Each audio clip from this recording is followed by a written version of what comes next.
Hello friends, ಹೇಗಿದ್ದೀರಾ ಎಲ್ಲರೂ? ನಾನಂತೂ ಚೆನ್ನಾಗಿದ್ದೀನಿ, ನೀವು ಚೆನ್ನಾಗಿದ್ದೀರಾ ಅಂತ ಅಂದ್ಕೊಂಡಿದ್ದೀನಿ.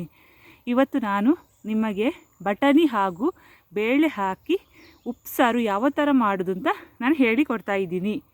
ನನ್ನ ಚಾನಲನ್ನು ಮೊದಲಾಗಿ ನೋಡ್ತಾ ಇದ್ದರೆ ದಯವಿಟ್ಟು ಸಬ್ಸ್ಕ್ರೈಬ್ ಮಾಡಿ, ಪಕ್ಕದಲ್ಲಿದ್ದ ಬೆಲ್ಲೈಕನನ್ನು ಒತ್ತಿ ಆಲ್ ಅಂತ ಒತ್ತಿದರೆ ನನ್ನದೆಲ್ಲ ವೀಡಿಯೋ ನಿಮಗೆ ಬರ್ತದೆ.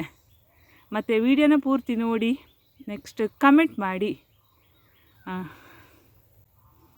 ನೋಡಿ ಫ್ರೆಂಡ್ಸ್, ನಾವು ಈ ಉಪ್ಸಾರು ಮಾಡಬೇಕಾದ್ರೆ ನಾನು ಈ ಬಟಾಣಿ ಇದೆಯಲ್ಲ, ಬಟಾಣಿ ನೆಕ್ಸ್ಟ್ ಬೇಳೆ ಎರಡನ್ನೂ ನೀರಿಗೆ ಹಾಕಿಟ್ಟಿದ್ದೆ. ಬಟಾಣಿನ ಒಂದು ದಿವಸ ನೀರಿಗೆ ಹಾಕಿಟ್ಟಿದ್ದೆ, ಬೇಳೆನ ಒಂದು ಅರ್ಧ ಗಂಟೆ ನೀರಲ್ಲಿ ಹಾಕಿಟ್ಟಿದ್ದೀನಿ.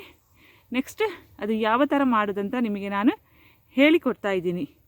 ದಯವಿಟ್ಟು ಸ್ಕಿಪ್ ಮಾಡದೆ ನೋಡಿ ಫ್ರೆಂಡ್ಸ್, ನಾನು ಉಪ್ಸಾರಿಗೆ ಬೇಕಾಗುವ ಬಟಾಣಿ ಬೇಳೆನ ನೆನೆಸಿಟ್ಟಿದ್ದೆ. ಇದನ್ನು ನಾನು ಕುಕ್ಕರಿಗೆ ಹಾಕ್ತಾಯಿದ್ದೀನಿ. ಜೊತೆಗೆ ಒಂದು 10 ಗಾಂಧಾರಿ ಮೆಣಸನ್ನು ಕೂಡ ಹಾಕ್ತಾಯಿದ್ದೀನಿ. ಗಾಂಧಾರಿ ಮೆಣಸು ಹಾಕಿದರೆ ತುಂಬ ಘಮನ ಅಂದರೆ ಪರಿಮಳವಿರುತ್ತೆ, ಆರೋಗ್ಯಕ್ಕೆ ಕೂಡ ಒಳ್ಳೆಯದು.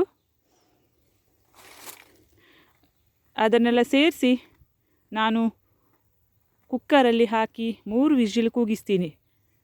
ನೋಡಿ, ಈ ಥರ ಮಿಕ್ಸ್ ಮಾಡಬೇಕು. ಕುಕ್ಕರಲ್ಲಿ ಒಂದು 3 ವಿಸಿಲ್ ಬೇಕು. ನಾನು ಇದರ ಡಬಲ್ ನೀರು ತಗೊಂಡಿದ್ದೀನಿ. ನಿಮಗೆ ಬೇಕಾದರೆ ಸಾರು ತೆಳ್ಳಗೆ ಬೇಕು ಅಂತಾದರೆ ಸ್ವಲ್ಪ ಜಾಸ್ತಿ ನೀರು ಹಾಕ್ಕೊಳ್ಬೋದು. ನೋಡಿ, ಬೇಯಿಸಿ ಆಯಿತು, ಈ ಥರ ಬೆಂದಿದೆ ನೋಡಿ. ನೆಕ್ಸ್ಟ್ ನಾನು ಇದಕ್ಕೆ ಕರಿಬೇವಿನ ಸೊಪ್ಪು, ಕರಿಮೆಣಸು, ನೆಕ್ಸ್ಟ್ ಜೀರಿಗೆ 1 ಚಮಚ, ಒಂದು ಸಣ್ಣ ಗೋಲಿ ಗಾತ್ರದ ಹುಣಸೆ ಹುಳಿ, ಬೆಳ್ಳುಳ್ಳಿ ಇಷ್ಟನ್ನು ರೆಡಿ ಮಾಡಿಟ್ಟಿದ್ದೀನಿ.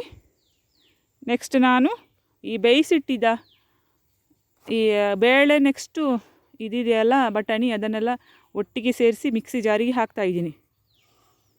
ನೋಡಿ, ಇಷ್ಟು ಸಾಕು. ಬೇಯಿಸಿದ ಬೇಳೆನೂ ಬಟಾಣಿನೂ ಎಲ್ಲ ಹಾಕಬೇಡಿ, ಸ್ವಲ್ಪ ಉಳಿಸಿ ಆಯಿತಾ. ನೋಡಿ, ಮಿಕ್ಸಿಗೆ ಹಾಕ್ತಾಯಿದ್ದೀನಿ. ಸ್ವಲ್ಪ ಉಪ್ಪು ಹಾಕ್ತಾಯಿದ್ದೀನಿ. ನಾನು ಬೇಯುವಾಗ ಉಪ್ಪು ಹಾಕಲಿಲ್ಲ, ಈಗ ಹಾಕ್ತಾಯಿದ್ದೀನಿ. ಯಾಕೆಂದರೆ ಕೆಲವೊಂದು ಸಲ ಬೇಯೋದಿಲ್ಲ ಬೇಳೆ. ಎಲ್ಲ ಜೊತೆಗೆ ಹಾಕಿ ಮಿಕ್ಸ್ ಮಾಡ್ತಾಯಿದ್ದೀನಿ. ಇದು ನೀರು ಬೆಂದ ನೀರಿದೆಯಲ್ಲ, ಅದೇ ನೀರು.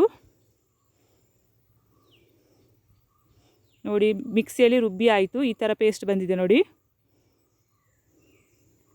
ನೆಕ್ಸ್ಟ್ ಇದನ್ನು ನಾನು ಕುಕ್ಕರಿಗೆ ಹಾಕ್ತಾಯಿದ್ದೀನಿ. ಆಗಲೇ ಸ್ವಲ್ಪ ಉಳಿಸಿದ್ದಲ್ಲ, ಅದಕ್ಕೆ ಹಾಕ್ತಾಯಿದ್ದೀನಿ. ನೋಡಿ, ಉಪ್ಸಾರು ರೆಡಿ ಆಯಿತು ನೋಡಿ. ಇದನ್ನು ಕುದಿಸೋದು ಬೇಡ, ಏನೂ ಬೇಡ. ಈ ಥರ ಮಾಡಿ ನಾವು ಮುದ್ದೆಗೆ ಮಿಕ್ಸ್ ಮಾಡಿ ತಿನ್ಬೋದು.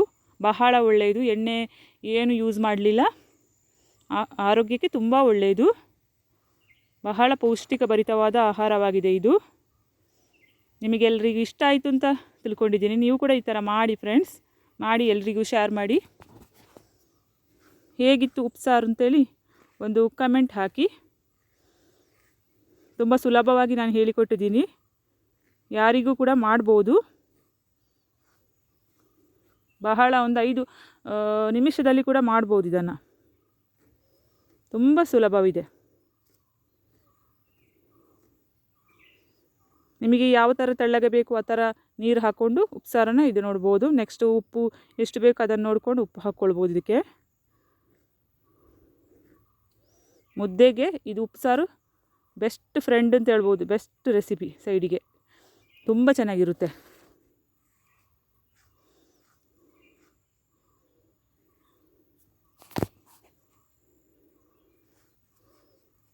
ನೋಡಿ, ರೆಡಿ ಆಯಿತು ಉಪ್ಸಾರು.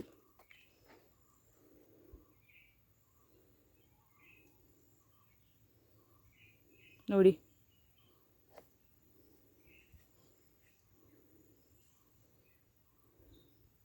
ಒಂದು ಪಾತ್ರೆಗೆ ಹಾಕಿದ್ದೀನಿ.